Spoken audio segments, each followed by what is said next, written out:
Bible tell us about waiting? In the Bible, there is a verse which says, "Those who wait upon the Lord shall renew their strength." What a wonderful encouragement we have. Hey, there's a tiny bluebird. Today we have a bluebird in our video. Hello bluebird, why have you come here? I've come here to ask you to put the whole verse. Sure, I can put up the whole verse, but I was just wondering why. Anyway, let me put the verse up. Those that wait upon the Lord shall renew their strength. They shall mount on wings like eagle. They shall run and not be weary. They shall walk and not faint. It's written that they will mount up with wings like eagles. You have a bird analogy here. That's why you've come. So, bluebird, do all the birds have equal strength in their wings? No. Eagles have very high strength. They can carry heavy weight and fly. Oh, no wonder. That's why our God has said we will mount up with wings like eagle. So children, when we do wait upon the Lord, we will renew our strength and we will mount up with wings like eagle. And when we soar high, we will have strength. When we have to soar low, we will have strength. Wow, such a wonderful encouragement.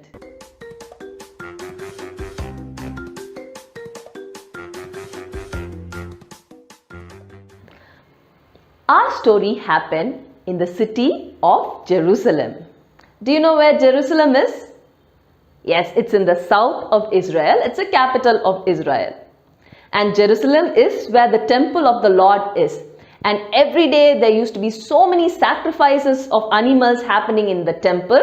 And what animal do you think they sacrificed to Lord? Yes, sheep. And the sheep used to come from the city of Bethlehem. And they used to take the sheep through one of the gates through the city into the temple. So this gate through which they used to bring all the sheep is known as the sheep gate. And near the sheep gate there is a pool. And this pool was known as Bethesda. And one of the interesting things about this pool is that there were 5 porches near this pool. Guess what? There are archaeological digs where people have found the pool of Bethesda buried underneath, and there are photos of these pool and porches near the pool.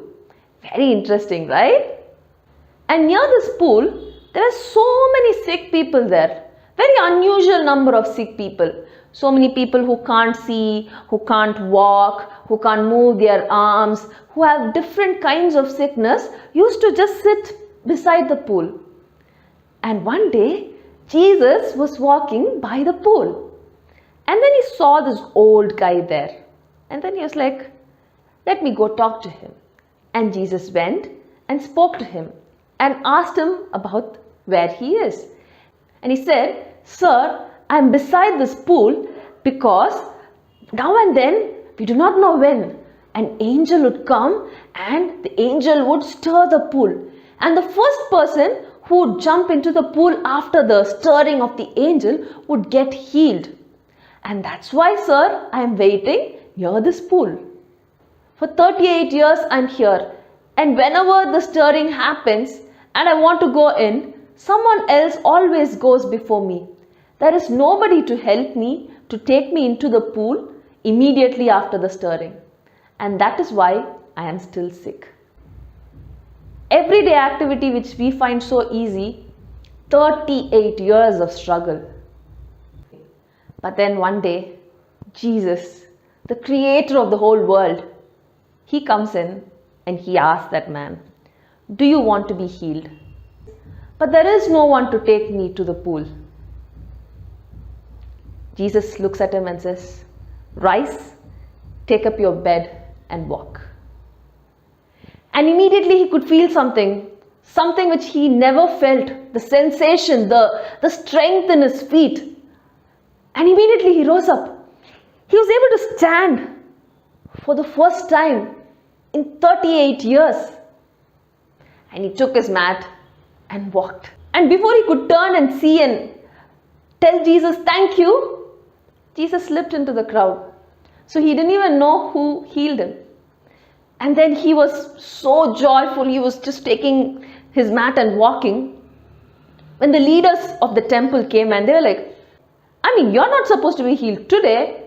This is Sabbath. No one's supposed to do any work. You're not supposed to get up, take your mat, walk just like that whenever you want. But then he was like, but sir, it is today after 38 years I got the strength in my feet. And they were like, we don't care about that. Who healed you? Who did this? This is not supposed to be done on Sabbath. And he was like, I don't know, sir. 38 years he's been like that, and he's finally got a miracle, a break. And there are people around him who are not happy for him. So he was just going. He was there in the temple when Jesus comes again. And then Jesus tells him, look, you're fine now. You're healed. But go and sin no more. Otherwise, worse things would happen to you. What do we learn from this story? So Jesus didn't only heal him for his physical ailment, Jesus also healed him spiritually. He told him not to sin anymore, that he should repent and be good and come closer to God. Let's go back to our questions. First question, is waiting easy? Can you imagine being in his shoes? To be paralyzed for 38 years. Is waiting easy? Definitely no. But hoping makes waiting possible. He had the hope.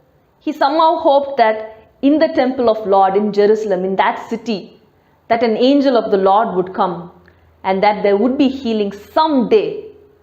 And that hope, he clung to that hope for 38 years. And after 38 years, he got healing. Let's go to the second question. Are there any alternatives to waiting? Yes. He could have fretted, he could have been anxious, he could have been grumbling, he could have lost hope and just gone his way. There are other alternatives to waiting. But gladly, this person chose to wait. Third question. What does waiting imply? What does waiting entail? For this person, waiting implied to be still. There was no more options for him, right? Not many options. If he chose to wait, the only way he could wait was to be still, to be there. There's a verse in Bible which says, be still and know that I am Lord.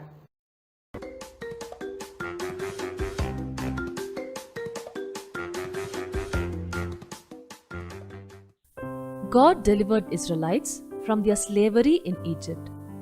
And during the time when they were in the wilderness, God called Moses to come up to Mount Sinai to meet with him for 40 days and 40 nights. And the Israelites were there beneath the mountain. And they waited and waited for Moses, and Moses wouldn't return. So then they got tired of waiting for Moses and tired of waiting for God. They wondered what happened to Moses. And then they went to Aaron and said, we don't know what happened to Moses. So make us gods so that these gods that you make for us would go before us. Aaron didn't know what to do. So he asked them to bring their gold jewelry to him. And he melted the jewelry and cast it into the shape of a golden calf. And then he called the calf God and told them, this is the God which brought you out of Egypt. And the people were all so happy that finally they've got a visible image of God. And then he proclaimed a feast for that God the next day. And people got up early. They sacrificed burnt offering and fellowship offering. They worshipped the idol. They began to eat, drink, and indulge in revelry. Meanwhile, Moses was on the mountain top, and God was giving Moses the instructions to lead Israel to live a holy life. Then Lord told Moses, "Go down and see how quick the Israelites have become corrupt," and told Moses that they were sacrificing to an idol and forgot what the Lord has done for them and attributed their saving to the idols. The Lord told Moses that his anger will burn against the stiff-necked people to destroy them. But Moses sought the favor of the Lord and asked for mercy. Then Moses came down from the mountain and he saw the Israelites worshipping the idol. In anger, he broke the tablets of the instructions written by God. He asked Aaron, "How did you allow these people to worship these idols?" And then he told the Israelites, "It is not this idol, but the true God that brought you out of the land of Egypt, out of slavery, and that He is the only person who deserves their worship." And then Moses went back to the mountain to ask God to forgive the foolishness of the people. So children, what shall we learn from the incident of golden calf? Let's go back to our 3 questions. Is waiting easy? Sometimes we would think, is this waiting for 40 days? Why couldn't they have waited? But it's actually not that easy. They were slaves in Egypt earlier and they had just crossed Red Sea, and the only person visibly that they could keep their hope on was Moses. And Moses was missing for 40 days, and there were thunders and strange events happening in the cloud. They didn't even know if Moses was alive. Now let's look at the second question. Are there any alternatives to waiting? Yes, in this case the alternative was doubting God. There was an alternative of grumbling and complaining, as always. There was an alternative of not relying on God and choosing your own methods, your own way, even if you knew that that way would be displeasing to God. Saying, "I can do it by myself. I don't need you, Lord."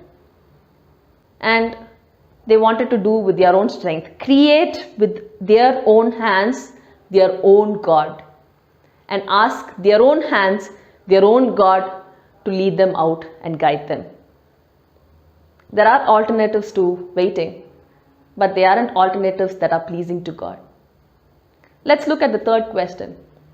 What does waiting entail? If truly they would have waited on the Lord, one of the things they should have done is to remember what God has done for them in the past. Children, waiting is difficult, but during the time you're waiting, remember all the wonderful things God has provided for you. Remember with thankfulness. Say, okay, last month God gave this. Last week God gave this. A year back God gave me a miracle.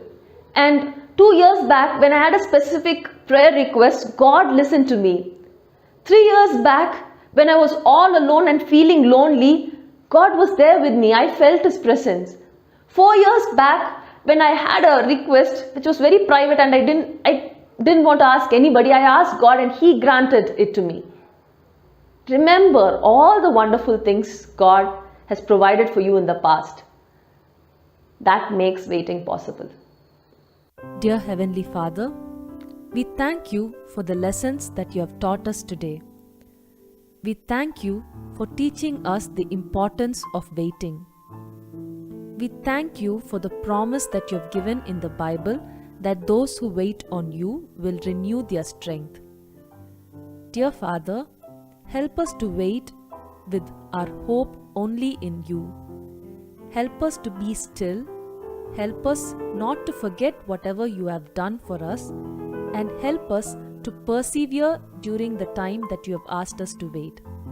All this we ask in Jesus' precious name. Amen.